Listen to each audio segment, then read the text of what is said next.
horas cruciales para Rusia. Intento de golpe de Estado encabezado por líder del grupo Wagner. Así es, el líder y jefe de los mercenarios de la empresa militar privada rusa, el grupo Wagner, ha iniciado un motín en contra del gobierno ruso y en contra de los mandos militares de la Federación Rusa. Muchos de ustedes recordarán que Evgeny Prigozhin fue un elemento clave en varias batallas decisivas en Ucrania, pues sus fuerzas, los soldados del grupo Wagner, liberaron la ciudad de Soledar y Artyomovsk, también llamada Bakhmut, de las garras de las fuerzas armadas ucranianas y de los mercenarios extranjeros, así como de oficiales de la misma OTAN disfrazados de mercenarios.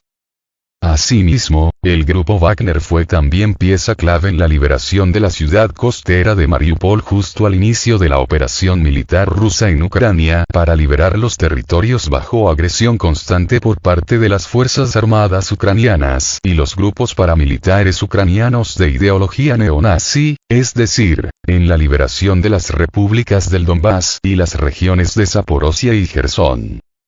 Sin embargo, para nadie era un secreto que el líder de los Wagner tenía serias diferencias con los mandos militares rusos, pues supuestamente le negaban el suministro de municiones y armas para poder realizar de manera eficiente su trabajo, es decir, el combate de las fuerzas ucranianas y los mercenarios extranjeros que luchaban del lado de los ucranianos.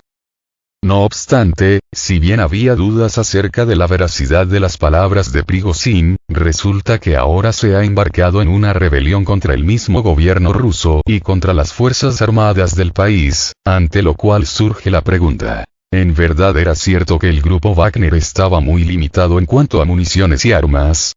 Entonces, ¿cómo es posible que de repente resulten tener bastante munición y armas como para organizar una rebelión armada contra el gobierno y militares rusos? Claramente algo no cuadra, y lo que resulta bastante obvio es que en realidad el líder de los Wagner estaba mintiendo y en realidad sí recibían la suficiente munición y las armas requeridas para realizar su trabajo en contra de las fuerzas armadas ucranianas y los mercenarios extranjeros.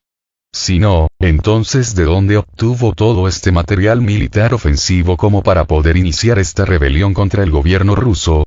Claramente el grupo Wagner sí que disponía del material necesario proporcionado por el mismo gobierno ruso para realizar las tareas encomendadas en Ucrania, solo que ese material militar del que supuestamente carecía el grupo Wagner ahora se está utilizando contra la misma Federación Rusa, contra su gobierno y contra su ejército, lo que con toda claridad equivale a una alta traición contra la Federación Rusa y sus autoridades. Esta situación se hará completamente evidente después de unos días, sino que, de horas, y se verá que la rebelión encabezada por el líder de los Wagner no es más que una farsa y que en realidad este sujeto, Evgeny Prigozhin, no es más que un agente al servicio de poderes extranjeros. Poderes extranjeros que son precisamente los que están llevando a cabo la guerra en Ucrania contra Rusia.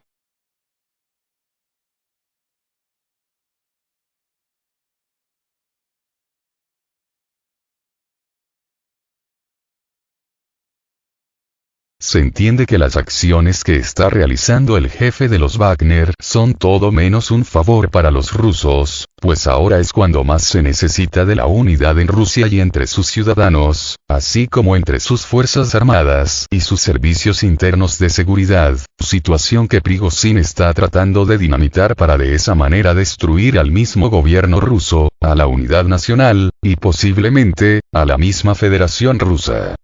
Él dirá que lo que está haciendo es revelar una supuesta situación desastrosa en cuanto a la operación militar que están realizando actualmente las fuerzas armadas rusas en Ucrania, denunciando la muerte de hasta 1000 soldados rusos por día en combates con las fuerzas ucranianas y los mercenarios extranjeros. Sin embargo, suponiendo que así fuera, ¿acaso lo que está haciendo Prigozhin es mejor, haciendo pelear a los rusos contra los mismos rusos? Esas acciones solo benefician a alguien, y ese alguien no es otro más que los mismos gobiernos occidentales y aun el mismo gobierno ucraniano, pero a nadie más beneficia esta situación, y mucho menos a los rusos.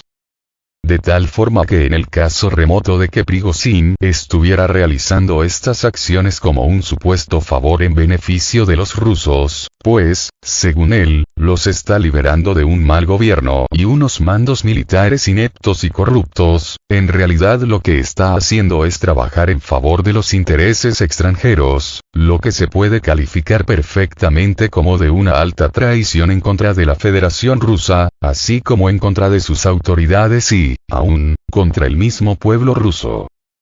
De este modo, si Prigozhin creía que obtendría el apoyo del pueblo ruso se equivocó rotundamente, y si en realidad no trabaja para los poderes extranjeros, indirectamente sí que lo está haciendo, y eso es inadmisible e imperdonable, por lo que puedo afirmar que esta rebelión encabezada por el jefe de los Wagner terminará en una contundente derrota para él y para sus seguidores, y, sobre todo, para los gobiernos extranjeros que están detrás de esta rebelión armada encabezada por Prigozhin.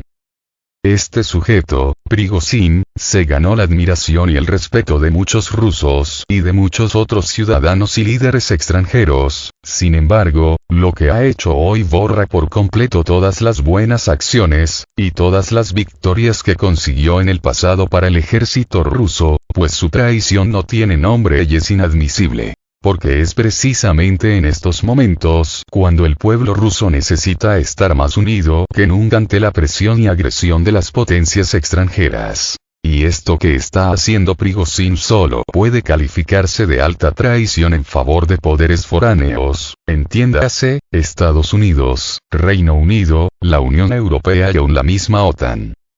Este intento por destruir a la Federación Rusa terminará en fracaso total, y los que la intentaron serán humillados y derrotados. Esta rebelión, lejos de alcanzar su objetivo, solo hará más fuerte al gobierno ruso y a su ejército. Y, asimismo, traerá más unidad al pueblo ruso que comprenderá que esta rebelión es un intento más de Occidente por destruir a la Federación Rusa, por lo que los rebeldes no obtendrán el apoyo de nadie y serán derrotados rápidamente porque ni las fuerzas del orden, ni los soldados, ni ninguna autoridad rusa, los apoyará y los secundará. De tal modo que su camino solo es el camino de la ignominia y la humillación por trabajar para los intereses extranjeros, es decir, para los enemigos de Rusia. Esto ya fue afirmado por el mismo presidente ruso Vladimir Putin, el mejor estadista hoy por hoy a nivel mundial. Un presidente admirado y respetado por muchos, y temido por otros muchos más. Por eso intentan derrotarlo internamente, pero jamás lo conseguirán porque él representa al mundo libre y la alternativa al imperialismo anglosajón encabezado por Estados Unidos y el Reino Unido.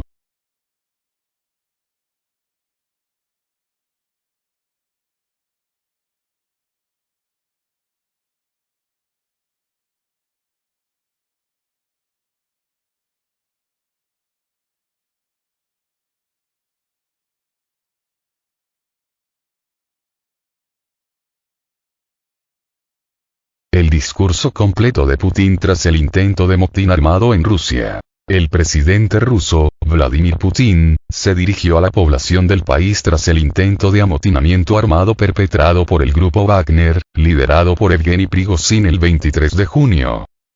Me dirijo a los ciudadanos de Rusia, al personal de las Fuerzas Armadas, de las Fuerzas del Orden y de los servicios especiales. A los soldados y comandantes que ahora están luchando en sus posiciones de combate, repeliendo los ataques del enemigo y haciéndolo heroicamente. Lo sé porque hoy por la madrugada volví a hablar con los comandantes de todas las direcciones. También me dirijo a aquellos que, mediante engaños o amenazas, han sido arrastrados a esta aventura criminal y empujados al camino del crimen más grave, el motín armado. Rusia está librando hoy una ardua batalla por su futuro, está repeliendo una agresión de los neonazis y sus amos. Prácticamente, toda la maquinaria militar, económica e informativa de Occidente está dirigida contra nosotros. Luchamos por la vida y la seguridad de nuestro pueblo, por nuestra soberanía e independencia. Por el derecho a ser y seguir siendo Rusia, un estado con una historia milenaria. Esta batalla, en la que se está decidiendo el destino de nuestro pueblo, requiere la unión de todas las fuerzas, unidad, consolidación y responsabilidad. Todo lo que nos debilita, todas las divisiones que nuestros enemigos exteriores pueden utilizar y utilizan para socavarnos desde dentro, debe ser desechado. Por ello, las acciones que dividen nuestra unidad son, en esencia, una apostasía de nuestro pueblo, de nuestros compañeros de armas que están luchando ahora en el frente. Es una puñalada en la espalda a nuestro país y a nuestro pueblo. Fue exactamente así el golpe que recibió Rusia en 1917, cuando luchó en la Primera Guerra Mundial. Pero la victoria le fue robada. Las intrigas, disputas, politiqueos a espaldas del ejército y del pueblo provocaron una mayor conmoción, la destrucción del ejército y el colapso del Estado, la pérdida de vastos territorios. El resultado fue la tragedia de la guerra civil.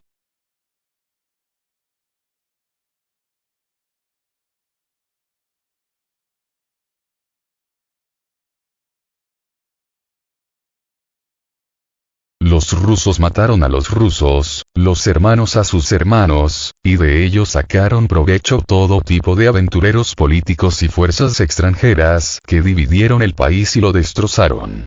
No permitiremos que esto vuelva a ocurrir. Protegeremos tanto a nuestro pueblo como a nuestro Estado contra todas las amenazas, incluida contra la traición interna. Porque a lo que nos enfrentamos es precisamente a una traición. La ambición desmedida y el interés personal condujeron a la traición. Traición a su país, a su pueblo y a la causa por la que lucharon y dieron sus vidas los combatientes y comandantes del grupo Wagner junto a nuestras otras unidades. Los héroes que liberaron Soledar y Artyomovsk, ciudades y pueblos del Donbass, lucharon y dieron su vida por Novorossiya, por la unidad del mundo ruso. Su nombre y su gloria también fueron traicionados por quienes intentan organizar la rebelión, empujando al país hacia la anarquía y el fratricidio.